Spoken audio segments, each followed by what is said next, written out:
বহু বছর আগের এক শান্ত গ্রামের কথা। সেখানে থাকতেন মধ্যবিত্ত কৃষক কালাম শেখ। প্রথম স্ত্রী রহিমা বিবির মৃত্যুর পর দুই মেয়ে মরিয়ম ও জয়নব ছোটবেলাতেই মায়ের স্নেহ হারায়। সংসারের দায়িত্বে কালাম শেখ দ্বিতীয় বিয়ে করেন, কিন্তু নতুন মা আসমা বিবি ছিলেন নিষ্ঠুর ও নির্দয়। কালাম শেখ কাজের জন্য বাইরে গেলে সেই সুযোগে তিনি দুই বোনের ওপর অত্যাচার করতেন। আজ কয়েকদিন পর কালাম শেখ বাড়ি ফিরছেন, আর আসমা বিবি মেয়েদের ডেকে কড়া ভাষায় শাসাতে লাগলেন। এই তোরা শোন, এদিকে আয়। আজ তোর বাপ ফিরছে, খবরদার। তার আগে যদি দেখি উঠোন ঠিকমতো ঝাড়ু দেওয়া হয়নি বা রান্নার জন্য কাঠ কাটা বাকি আছে, তাহলে হাড়গোড় ভেঙে দেব। তোরা জানিস তো, আমার মেজাজ খারাপ হলে আমি কাউকেই ছাড় দিই না। ঠিক আছে মা, আমরা এখনই সব গুছিয়ে ফেলছি, আমাদের উপর রাগ করবেন না। কিন্তু মা, আমাদের বড় খিদে পেয়েছে। কাল দুপুর থেকে পেটে কিছু পড়েনি। আজ কি এক মুঠো ভাত পাবো? কাজে ফাঁকি দিলে পেটে কিছু জুটবে না। আগে সব কাজ শেষ কর, সন্ধ্যায় দেখা যাবে। আর একটা কথা, তোর বাপ এলে যদি এসব নালিশ করিস, তবে তোদের এই গ্রাম থেকেই তাড়াবো। মনে রাখিস, এই বাড়িতে তোদের থাকার জায়গা আমার দয়াতেই আছে। ঠিক সেই মুহূর্তে বাইরে গরুর গাড়ির শব্দ শোনা গেল। কালাম শেখ বাড়ি ফিরেছেন। আসমা বিবি তড়িঘড়ি করে মুখের ভাব বদলে দরজার দিকে ছুটে গেলেন।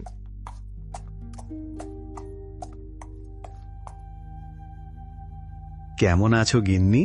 ঘরদোর তো খুব পরিষ্কার লাগছে। আমার লক্ষ্মী মেয়েরা কোথায়? মরিয়ম, জয়নব, তোরা কোথায় রে মা? ওগো, তুমি তো এসেই মেয়েদের কথা শুরু করলে। একবারও জিজ্ঞেস করলে না আমি কেমন আছি। এই সংসারে একা খেটে খেটে আমার শরীরটা শেষ হয়ে গেল। তোমার মেয়েরা তো নবাবজাদি, তারা সারাদিন টোটো করে ঘুরে বেড়ায়, আর আমি বাড়ির সব কাজ করি। আমার কপালে কি কোনোদিন একটু শান্তি নেই? আরে না না, রাগ করছো কেন? অনেকদিন পর ওদের দেখতে ইচ্ছে করছে তো তাই ডাকলাম। ওরা কি তবে বাড়িতে নেই? বাড়িতে থাকবে কেন? বড়টা তো এখন ডানা গজিয়েছে, মুখে মুখে এমন কথা বলে যে শুনলে তোমার কান লাল হয়ে যাবে। পাড়ার সবার সাথে ঝগড়া করে বেড়ায়। আর ছোটটাও হয়েছে তার মতো, দুজনে মিলে আমার জীবনটা বিষিয়ে তুলছে। আমি কিছু বললেই ওরা বলে আমি নাকি ওদের সৎমা, তাই ওদের ওপর জুলুম করি। এ কি বলছো? আমার মেয়েরা কি সত্যি এতটা বিগড়ে গেল? আমি তো বিশ্বাসই করতে পারছি না। আমি কি তবে ওদের ভুল শিক্ষা দিয়েছি? ভুল শিক্ষা কি আর তুমি দিয়েছ?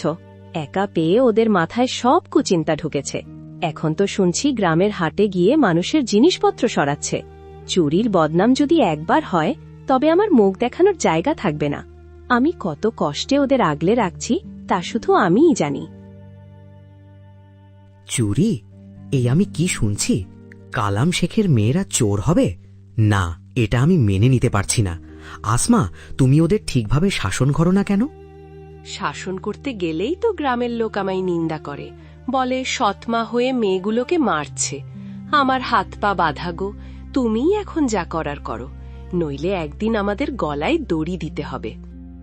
ব্যাস, আর কিছু বলতে হবে না। আজ আসুক ওরা, আমি এর একটা বিহিত করেই ছাড়ব। ওদের এত আশকারা দেওয়া ঠিক হয়নি। গ্রামের শেষ মাথায় একটা ধানি জমিতে মরিয়ম আর জয়নব তখন ঘাস কাটছিল। বড় বোন মরিয়ম ছোট বোনকে সান্ত্বনা দিচ্ছিল। জয়নব, আকাশ কালো হয়ে আসছে, চল বাড়ি ফিরি। আব্বা এতক্ষণে বাড়িতে পৌঁছে গেছেন নিশ্চয়ই। দেখিস, আজ আমাদের জন্য তিনি শহর থেকে ভালো কিছু আনবেন। বুবু, আমার খুব ভয় লাগছে। মা কি আব্বাকে আমাদের নামে উল্টোপাল্টা কিছু বলেছে? আব্বাও কি আমাদের উপর রাগ করবেন? না রে পাগলি, মা হয়তো কড়া কথা বলেন, কিন্তু আব্বা তো আমাদের খুব আপন।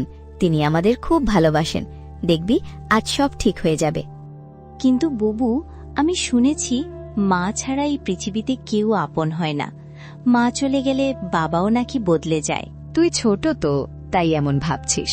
চল, আব্বার কাছে গেলেই সব ভয় কেটে যাবে। মরিয়ম জয়নবকে সাহস দিলেও মনে মনে সে নিজেও খুব চিন্তিত ছিল। তারা যখন বাড়ি পৌঁছালো, দেখল কালাম শেখ উঠোনে রাগী মুখে বসে আছেন। তাদের দেখেই তিনি গর্জে উঠলেন। কোথায় ছিলি তোরা এতক্ষণ? আমি বাড়িতে এসেছি আর তোরা বাইরে ঘুরে বেড়াচ্ছিস। কোনো আদব কায়দা কি তোদের নেই? তোদের নামে যা শুনছি তাতে আমার লজ্জায় মরে যেতে ইচ্ছে করছে। আব্বাজান, আমরা তো বাইরে খেলতে যাইনি। মা আমাদের বলেছিলেন ঘাস কেটে আনতে, তাই আমরা দূরে গিয়েছিলাম। মিথ্যে কথা বলবি না। তোর মা তো বলল সে নিজেই সব কাজ করে, আর তোরা অবাধ্য হয়ে বাইরে বাইরে ঘুরে বেড়াস। তোদের এই অবাধ্যতা আর চুরির স্বভাব আমি একদমই মেনে নেব না। দেখলে তো আমার সামনেই কিভাবেই মিথ্যে কথা বলছে। এটাই ওদের আসল রূপ। মা, আপনি এমন কেন বলছেন? আমরা তো আপনার কথা মতোই সব করেছি। আব্বাজান, বিশ্বাস করুন, আমরা কোনো ভুল কাজ করিনি। চুপ কর, তোদের কথা আর শুনতে চাই না। তোদের শাস্তি পেতেই হবে। আজ রাতে তোরা ঘরের ভেতরে আসবি না, বাইরে বারান্দায় থাকবি।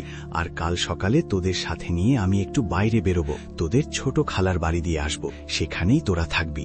ঠিক আছে আব্বাজান, আপনি যা বলবেন আমরা তাই করব। দুই বোন ভাবল ছোট খালার বাড়ি গেলে হয়তো তাদের কষ্ট একটু কমবে, কিন্তু তারা জানতো না কালাম শেখের মনে কি চলছে। অন্ধকার রাতে খিদের জ্বালায় তারা একে অপরকে জড়িয়ে শুয়ে রইল, আর আসমা বিবি মনে মনে হাসছিল, কারণ সে কালাম শেখের মন থেকে মেয়েদের প্রতি ভালোবাসা কমাতে পেরেছে। আমার মনে হচ্ছে ওনার সন্দেহ হয়েছে। উনি কি আসলেই মেয়েদের খালার বাড়ি রেখে আসবে, নাকি আমার মন রাখার জন্য নাটক করছে? সকাল হওয়ার আগে আমাকে একটা পাকা বুদ্ধি বের করতেই হবে। ওই আপদগুলো যেন আর এই বাড়িতে ফিরে না আসে। সারা রাত দুশ্চিন্তা করার কারণে ভোরের দিকে আসমা বিবির চোখ লেগে এলো। গভীর ঘুমে সে এতটাই আচ্ছন্ন হয়ে পড়ল যে কখন সকাল হলো আর কখন কালাম শেখ মেয়েদের নিয়ে ঘর থেকে বের হওয়ার প্রস্তুতি নিল সে টেরও পেল না। এদিকে সূর্য ওঠার আগেই মরিয়ম আর জয়নব তৈরি হয়ে বাবার কাছে এসে দাঁড়ালো। আব্বাজান, আমরা দুজনেই তৈরি। খালার বাড়ি যাওয়ার জন্য আমাদের আর তর সইছে না। আমরা কি মাকে ডেকে বলে আসব যে আমরা যাচ্ছি? না না, একদম না। তোমাদের মা এখন গভীর ঘুমে আছে, তাকে জাগানো ঠিক হবে না, শরীর খারাপ হতে পারে। শোনো, আমি শহর থেকে তোমাদের জন্য নতুন কিছু কাপড় এনেছি, সেগুলো সঙ্গে নিয়ে নাও। খালার বাড়িতে কয়েকদিন থাকবে, কাজে লাগবে। ঠিক আছে আব্বাজান, আপনি যা বলবেন। সত্যি আব্বাজান, আপনি কত ভালো। চলুন, দেরি হয়ে গেলে আমরা আর পৌঁছতে পারবো না। আপনিও তো আমাদের সাথে থাকবেন, তাই না? হ্যাঁ রে মা, আমিও থাকব। চল, এখন অনেক কথা হলো, এবার রওনা দেওয়া যাক। এই বলে কালাম শেখ তার দুই মেয়েকে নিয়ে গ্রামের পথ ধরে হাঁটতে শুরু করলেন। মেয়েদের মনে আনন্দ, কিন্তু বাবার মনে কি চলছে তা শুধু তিনিই জানেন। হাঁটতে হাঁটতে তারা গ্রামের বাড়িঘর পেরিয়ে অনেক দূরে চলে এলো। একসময় তারা এক ঘন জঙ্গলের পথে এসে দাঁড়ালো। চারদিকে শুধু গাছ আর গাছ, কোনো মানুষের চিহ্ন নেই। মরিয়ম চিন্তিত হয়ে বাবাকে জিজ্ঞেস করল, আব্বাজান, আমরা কোন দিকে যাচ্ছি? এদিকে তো খালার বাড়ি হওয়ার কথা নয়। আমরা তো বাড়ি থেকে অনেক দূরে এই গহীন জঙ্গলে চলে এসেছি। আমার খুব ভয় করছে আব্বা। আসলে আমরা যাচ্ছিটা কোথায়? আরে বোকা মেয়ে, তোর বাবা যখন সাথে আছে তখন ভয়ের কি আছে? আমি পথ চিনি, তবে আমি হাঁটতে হাঁটতে খুব ক্লান্ত হয়ে গেছি। তোরা এক কাজ কর, ওই যে দেখ সামনে কত বড় বড় বুনো বড়ইয়ের ঝোপ, আমি এই গাছের নিচে একটু জিরিয়ে নি। তোরা দুজন আমার জন্য ওই ঝোপ থেকে বড়ই কুড়িয়ে আন। যতক্ষণ না আমি নিজের নাম ধরে ডাকি, তোরা বড়ই কুড়াতে থাকবি, ঠিক আছে? কিন্তু আব্বাজান, বেলা ডুবে আসছে, সন্ধ্যা হতে আর বেশি বাকি নেই। যদি আমরা এখানে আর কিছুক্ষণ থাকি তবে তো রাত হয়ে যাবে। আমরা এই জঙ্গলে পথ হারিয়ে ফেলবো আব্বা। আমি আছি তো, তোদের কোনো ভয় নেই। যা বললাম তাই কর। বাবার আদেশে দুই বোন বড়ই কুড়াতে ঝোপের দিকে এগিয়ে গেল। জয়নবের মনে খটকা লাগছিল, কিন্তু বাবার কথার ওপর ভরসা করে সে চুপ থাকল। মেয়েরা চোখের আড়াল হতেই কালাম শেখ নিজের হাতের লাঠিটা শক্ত মাটিতে পুঁতে দিলেন এবং নিজের মাথার পাগড়িটা খুলে সেই লাঠির ওপর পরিয়ে দিলেন। দূর থেকে দেখলে মনে হবে কেউ দাঁড়িয়ে আছে। তারপর তিনি এদিক ওদিক তাকাতে লাগলেন। হঠাৎ গাছের ডালে একটা বড় বানর দেখতে পেলেন। বাহ, দারুণ সুযোগ! এই বানরটাকেই কাজে লাগাতে হবে। বানরের প্রিয় খাবার কলা, ওটা দিলেই কাজ হবে। কালাম শেখ তার ঝোলা থেকে কিছু কলা বের করে লাঠির উপর রাখা পাগড়িটার নিচে রাখলেন এবং বানরটিকে ইশারা করলেন। বানরটি লোভে পড়ে নিচে নেমে এলো এবং পাগড়ি পরা লাঠির পাশে বসে কলা খেতে লাগলো। কালাম শেখ পা টিপে টিপে বাড়ির পথের দিকে উল্টো দৌড় দিলেন। ওদিকে বানরটা কলা খাচ্ছিল আর মাঝে মাঝে অদ্ভুত আওয়াজ করছিল, যা দূর থেকে মানুষের গলার মতো শোনাচ্ছিল। কুড়াও মেয়েরা, বাপ দাঁড়িয়ে আছে। কুড়াও মেয়েরা, বাপ দাঁড়িয়ে আছে। শোন জয়নব, আব্বাজানের গলা শোনা যাচ্ছে। তিনি আমাদের আরো বড়ি কুড়াতে বলছেন। উনি যখন দাঁড়িয়েই আছেন, চল আমরা আরো কিছু কুড়িয়ে নিই। দুই বোন অনেকক্ষণ ধরে বড়ই কুড়াতে থাকল। ওদিকে বানরটার কলা খাওয়া শেষ হয়ে গেল। শেষ কলার খোসাটা হাত থেকে পড়ে যেতেই বানরটা চুপ হয়ে গেল এবং সেখান থেকে সরে গেল। এবার জয়নব খেয়াল করল যে আব্বাজানের আর কোনো সাড়া শব্দ নেই। জয়নব রে, আব্বাজানের গলা তো আর শোনা যাচ্ছে না। মনে হয় তিনি আমাদের ফিরে যেতে বলছেন। চল এবার আব্বাজানের কাছে যাই, বড্ড দেরি হয়ে গেছে। হ্যাঁ বুবু, চল। এখন তো রাত হয়ে আসছে, ঝিঁঝি পোকা ডাকছে, আমার খুব ভয় করছে। দুই বোন আঁচল ভর্তি বড়ই নিয়ে দৌড়ে সেই গাছের নিচে ফিরে এলো, কিন্তু সেখানে গিয়ে তারা যা দেখল তাতে তাদের পায়ের তলার মাটি সরে গেল। তারা দেখল বাবার লাঠির ওপর শুধু পাগড়িটা ঝোলানো, আর পাশে একটা বানর বসে আছে। তাদের বাবা সেখানে নেই। বানরটিকে দেখে তারা বুঝতে পারল এতক্ষণ এই প্রাণীটি শব্দ করছিল।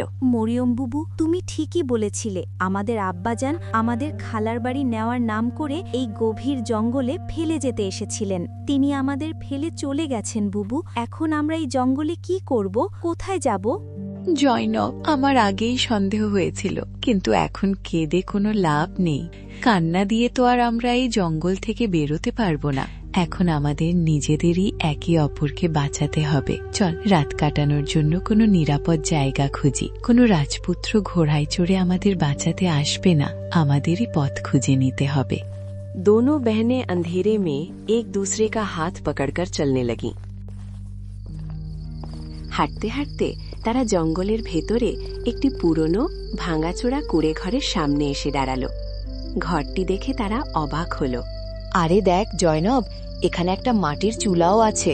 মনে হয় এখানে কেউ থাকে বা আগে থাকতো। চল ভেতরে গিয়ে দেখি। না বুবু, এভাবে অচেনা ঘরে ঢোকা ঠিক হবে না। যদি ভেতরে কোনো বিপদ থাকে, আমার খুব ভয় লাগছে।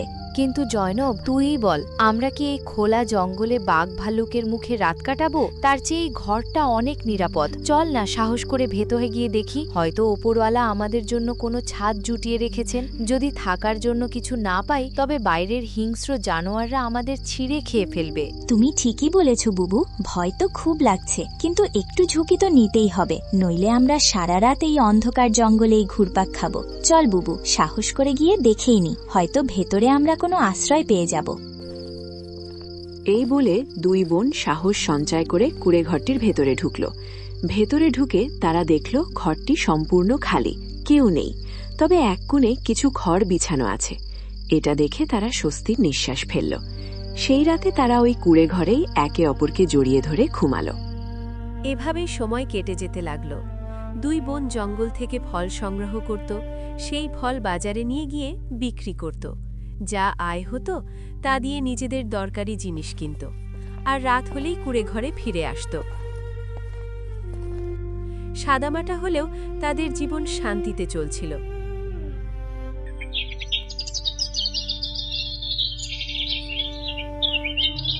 দেখতে দেখতে কয়েক বছর কেটে গেল।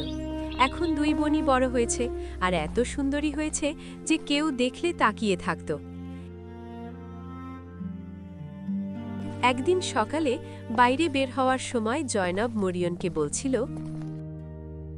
আপা, আজ আমি জঙ্গলের একটু দূরে যাচ্ছি, কিছু তাজা ফল আনব, যাতে বাজারে ভালো দাম পাওয়া যায়।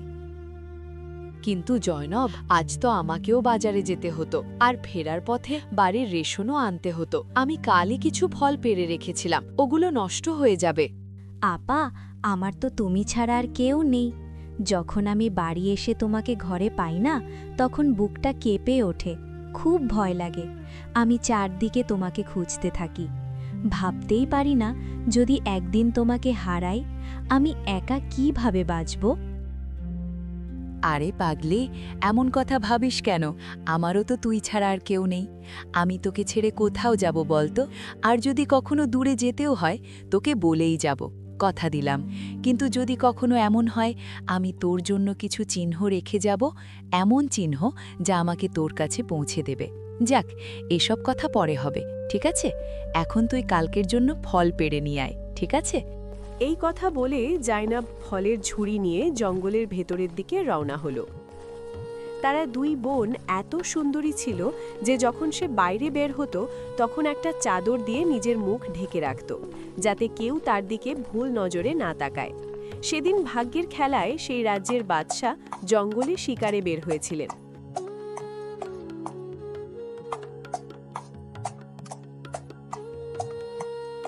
সকাল থেকে সন্ধে পর্যন্ত তিনি শিকারের খোঁজে জঙ্গল ঘুরে বেড়াচ্ছিলেন। হঠাৎ করেই তার চোখে পড়ে গেল একটি খরগোশের ওপর। উজির সাহেব, সকাল থেকে শিকারের পেছনে ঘুরছি, খিদে তো প্রাণ বেরিয়ে যাচ্ছে। এই শিকার হাতছাড়া হওয়া চলবে না, আমি আপনাকে বলে রাখছি। জি জি হুজুর, নিশ্চিন্ত থাকুন, আমি আজ এই খরগোশ শিকার করেই ছাড়ব, আপনি শুধু দেখতে থাকুন। এই বলে উজির তীর চালাতে শুরু করলেন, আর অনেকবার চেষ্টার পর অবশেষে একটা তীর গিয়ে খরগোশের গায়ে লাগলো। বাহ উজির সাহেব, বাহ, আপনি তো সত্যিই কামাল করে দিলেন। শেষমেশ এই খরগোশ শিকার করেই ফেললেন। এখন জলদি যান, এটা তুলে আনুন আর রান্নার ব্যবস্থা করুন, যত তাড়াতাড়ি সম্ভব। আমি এখানেই এই গাছের নিচে আপনার অপেক্ষা করছি। জি জি হুজুর, যা আপনার আদেশ, আমি এক্ষুনি রান্নার ব্যবস্থা করছি।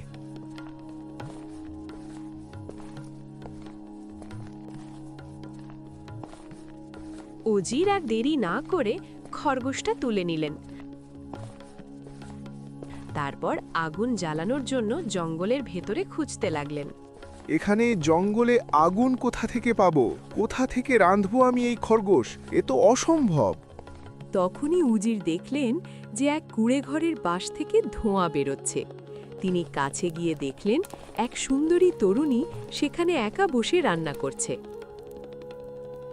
আরে, এত সুন্দরী মেয়ে আর জঙ্গলে, মনে হচ্ছে রান্না করছে।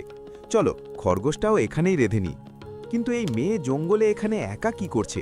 ও কি এখানেই থাকে? চলো গিয়ে ওকেই জিজ্ঞেস করি।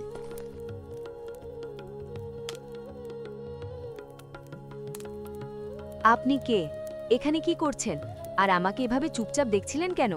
এগোবেন না, নইলে আমি আপনাকে টুকরো টুকরো করে ফেলবো।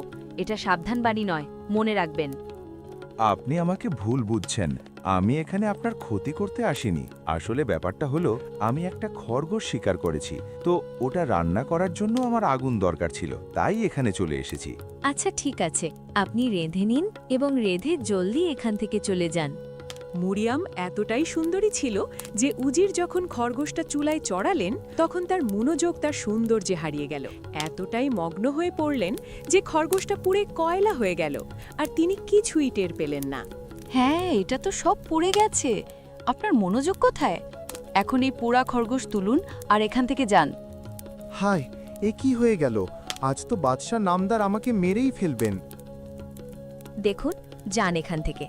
আপনি ইচ্ছে করেই নিজের খরগোশ পুড়িয়েছেন যাতে আমি আপনাকে কিছু খেতে দিই আর এখানে থাকতে বলি, কিন্তু এমন হবে না। আপনি এখান থেকে যান, নইলে আমি আমার কুড়াল নিয়ে আসব।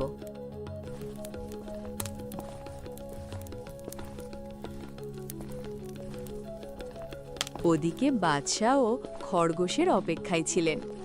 উজিরকে ফিরতে দেখে তিনি বললেন, উজির সাহেব, একটা খরগোশ রান্না করতে এত দেরি হলো কেন?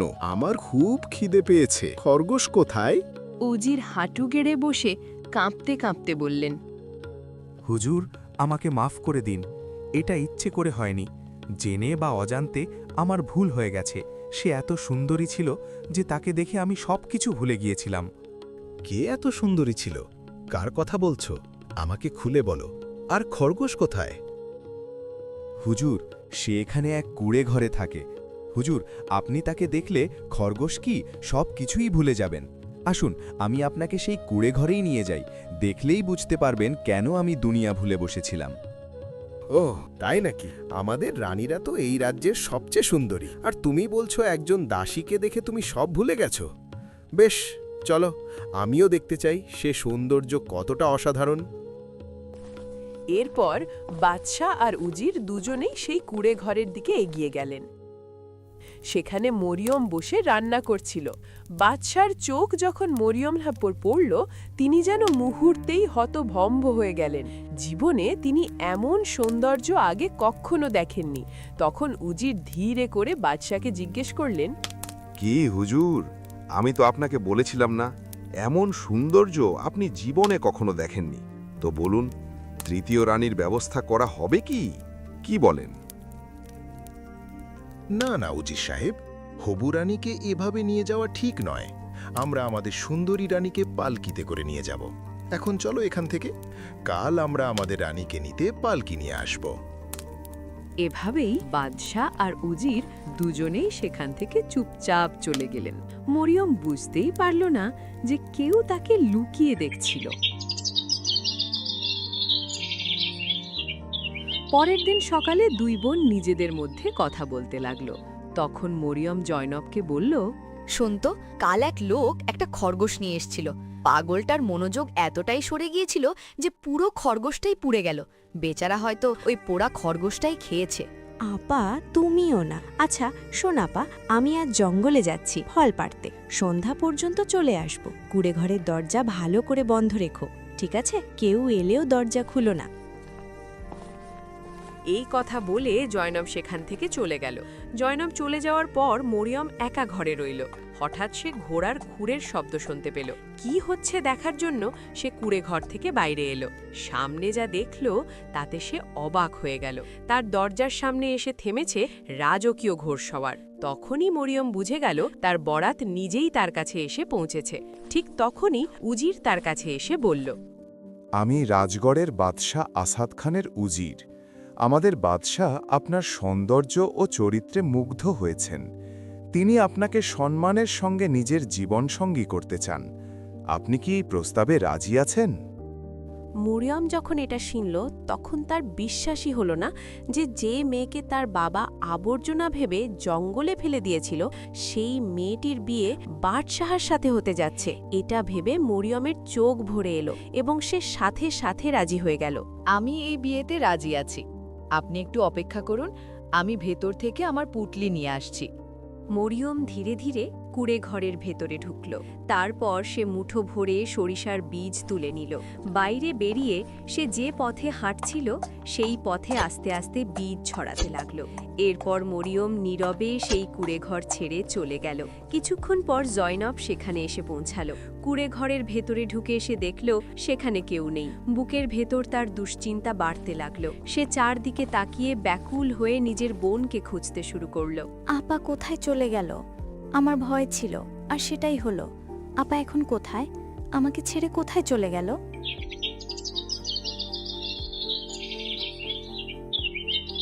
এভাবে মরিয়ম চলে যাওয়ার পর দুদিন কেটে গেল। মহলের জাঁকজমকের ভেতরে সে নিজের বোনের কথা ভুলতে লাগল। আর অন্যদিকে দুদিন ধরে জয়নব তার বোনের অপেক্ষায় থাকল। রাতে জোরে বৃষ্টি হল।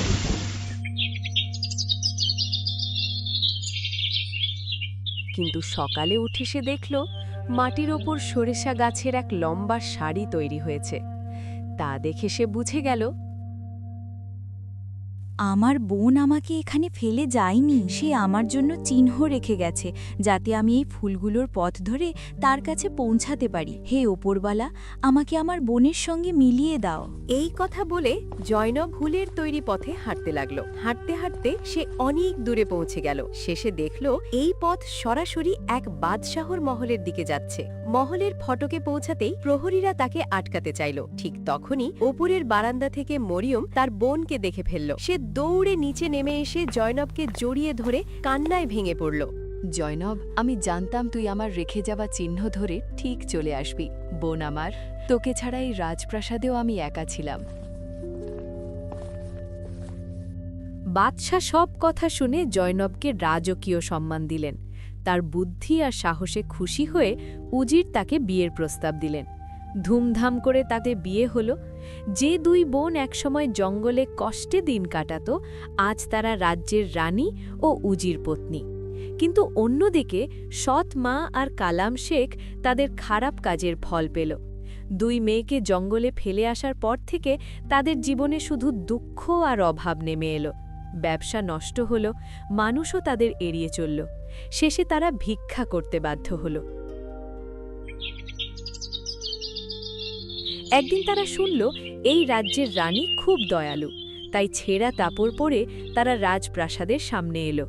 তখন মরিয়ম আর জয়নব গরিবদের দান করছিল। হঠাৎ ভিড়ের মধ্যে দাঁড়িয়ে থাকা দুই বৃদ্ধকে দেখে মরিয়ম থমকে গেল। তাদের মুখ তার খুব চেনা লাগল। সে জয়নবকে ইশারা করে বলল,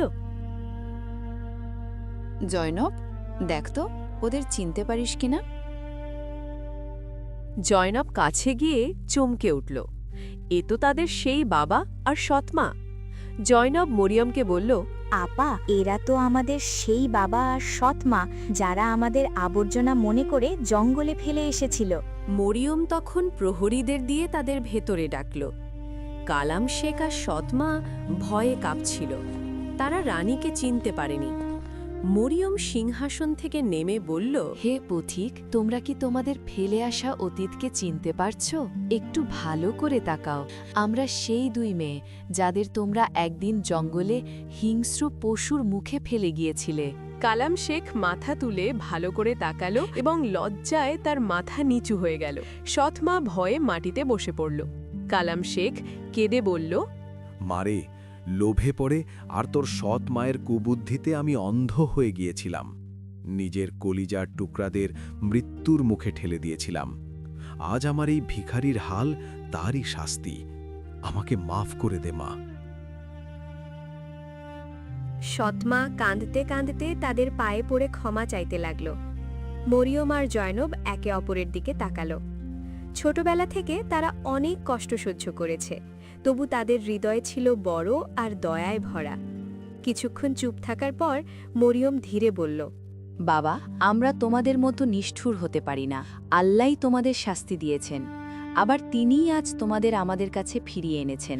তবুও আমরা তোমাদের মাফ করে দিলাম, কারণ যদি তোমরা সেদিন আমাদের ফেলে না দিতে, তাহলে হয়তো আজ এই রাজপ্রাসাদের সম্মান পেতাম না, হয়তো সেই কুঁড়ে ঘরেই আমাদের জীবন কেটে যেত।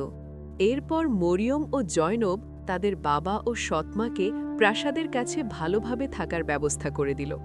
কালাম শেখ আর তার স্ত্রী বাকি জীবন নিজেদের ভুলের জন্য অনুশোচনা করে, মেয়েদের সুখের জন্য দোয়া করতে করতে কাটিয়ে দিল। গ্রামের মানুষ তখন বুঝল, যাদের তারা একদিন বোঝা মনে করেছিল, তারাই আজ রাজ্যের গর্ব।